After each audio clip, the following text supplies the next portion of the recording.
नमस्कार दोस्तों, मैं जयलक्ष्मी संस्कार स्कूल से। आज मैं आपको बताने वाली हूँ एक कहानी कि कैसे बने पटियाला के महाराजा इतने अमीर। जैसे आप जानते हैं कि पटियाला के महाराजाओं की बहुत सी कहानियाँ फेमस हैं कि वो इतने अमीर थे, इतने ऐशो आराम में रहते थे। तो आज इस कहानी के ज़रिए हम यही जानेंगे कि किस तरह से उन्होंने इतनी दौलत पाई और किस तरह से वो इतने अमीर बने। तो हमारी कहानी शुरू होती है 1857 से। साल था 1857। तो पुरानी दिल्ली के गालिब मोहल्ले के बाहर सैकड़ों सिख सैनिक तैनात थे। ये सैनिक अंग्रेज़ों की फौज से गालिब के मोहल्ले की सुरक्षा कर रहे थे। एक तरफ जहां पूरी दिल्ली में कत्लेआम मचा था, वहीं दूसरी तरफ जो गालिब का मोहल्ला था उसमें पूरी तरीके से शांति थी, क्योंकि सैनिक जो है वो बाहर तैनात थे। इन सैनिकों को सख्त आदेश मिला हुआ था कि उस गली में कोई खून खराबा नहीं होना चाहिए। ये सैनिक जो थे ये पटियाला के राजा ने तैनात किए थे, लेकिन मिर्ज़ा गालिब से इनका कोई लेना देना नहीं था। इन्हें मिर्ज़ा गालिब की सुरक्षा के लिए नहीं, बल्कि तवायफ की खास दरखास्त पर जो है वहाँ पर तैनात किया गया था। कहा जाता है कि यह पटियाला के महाराजा की इतनी खास थी कि उसके कहने पर महाराजा ने अपनी फौज का एक बड़ा हिस्सा उस मोहल्ले को बचाने के लिए तैनात कर दिया था, जहां पर उस तवायफ का घर था। संयोग से गालिब की हवेली भी उसी मोहल्ले में थी, इसलिए वो भी बच गए। लेकिन आपको यह जानकर हैरानी होगी कि पटियाला की फौज के बहुत से सैनिक अंग्रेज़ों के साथ मिलकर दिल्ली में खून खराबा कर रहे थे।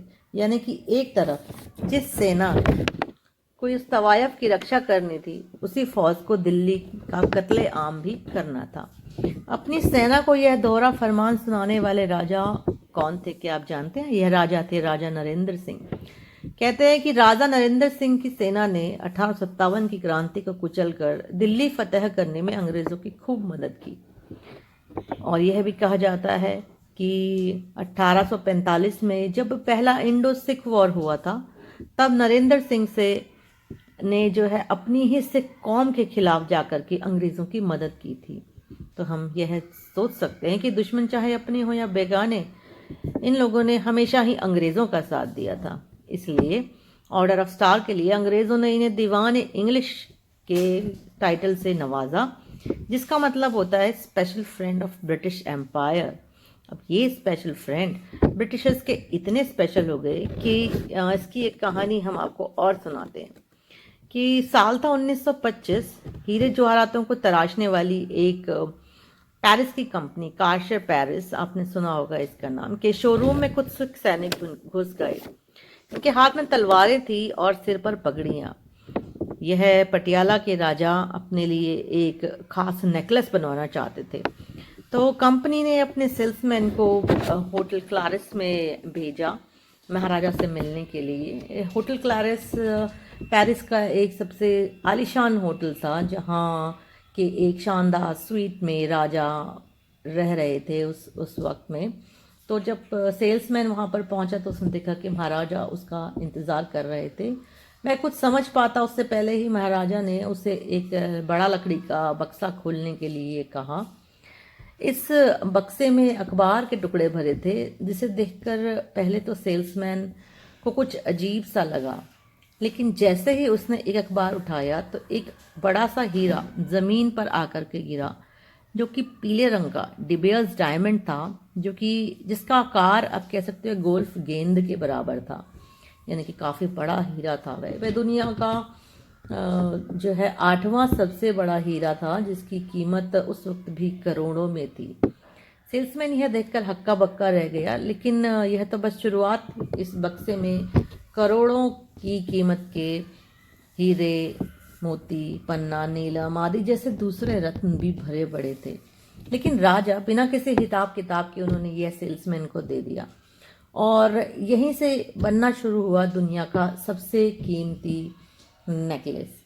कारशेर के 200 कर्मचारी जो है वह रात दिन इन रत्नों को तराशने में जुट गए, और 3 साल की जी तोड़ मेहनत के बाद बनता है दुनिया का सबसे कीमती और सबसे शानदार, सबसे खूबसूरत पटियाला नेकलेस, जिसकी कीमत उस वक्त भी लगभग 2.5 अरब के बराबर थी।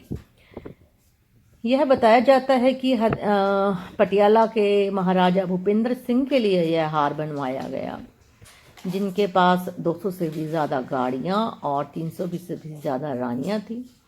यही जो भूपेंद्र सिंह थे वो फेमस पटियाला पैक को भी ईजाद करने के लिए मशहूर हैं।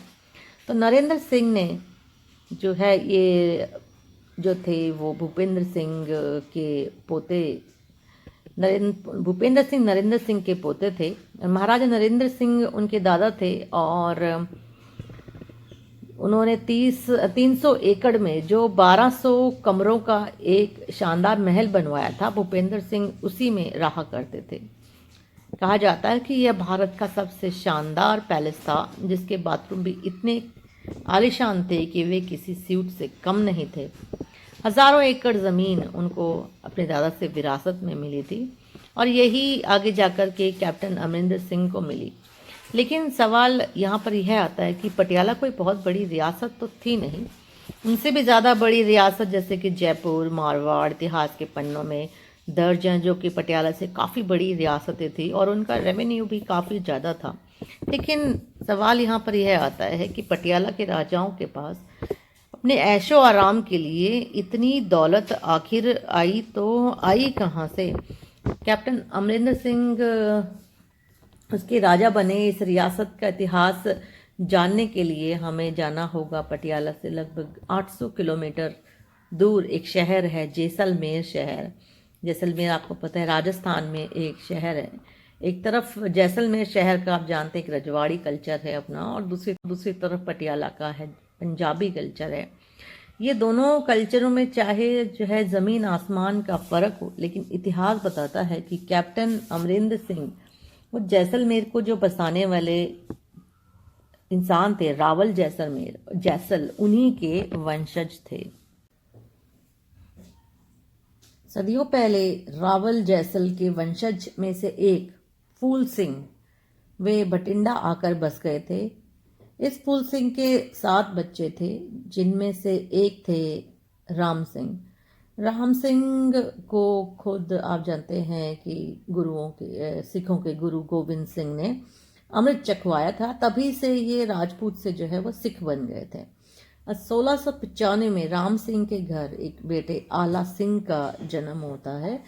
यही आला सिंह आगे चलकर पटियाला के पहले महाराजा बनते हैं, क्योंकि 1716 में बंदा सिंह बहादुर के शहीदी हो जाने के बाद सिखों की सेना कई टुकड़ों में बट गई थी, जिन्हें सिख मिसल कहा जाता था। बाबा आला सिंह की मिसल को फुल्किया मिसल कहते थे। तो अलग अलग मिसल जो है वो अलग अलग इलाकों पर कब्जा कर रही थी और अपना विस्तार कर रही थी। इसी कड़ी में जब आला सिंह ने 23 गांवों को कब्जा कर लेते हैं और अपनी राजधानी को वो बना लेते हैं बरनाला, और 1731 में दल खालसा की मदद लेकर के वे पट्टी मिसल को भी जीत लेते हैं। 1753 में पट्टी मिसल में वह एक कच्ची आदि बनाते हैं, जिसे मड फोर्ट भी कहा जाता है। इसी फोर्ट को पट्टी आला भी कहा जाने लगा, यानी कि आला की ज़मीन। इस पट्टी आला का मतलब है आला की ज़मीन या आला की पट्टी। इसी से शहर का नाम पड़ा पट्टी आला। जब बाबा ने इस पट्टी आला का निर्माण किया तो वह हिमाचल के प्रसिद्ध ज्वाला माता से एक जोत लेकर के आए थे और इन्हें उन्होंने इस कच्ची गढ़ी में स्थापित किया था। इसके बाद यहाँ पर इस जगह पर किला मुबारक भी बनाया गया, लेकिन ये ज्वाला माँ की अमर ज्योति आज भी वहाँ पर जल रही है। 250 साल से यह लगातार जल रही ज्योति को इस पटियाला का सुरक्षा कवच भी कहा जाता है। इस तरीके से जो भारत के नक्शे पर पटियाला जो है शहर का उदय होता है।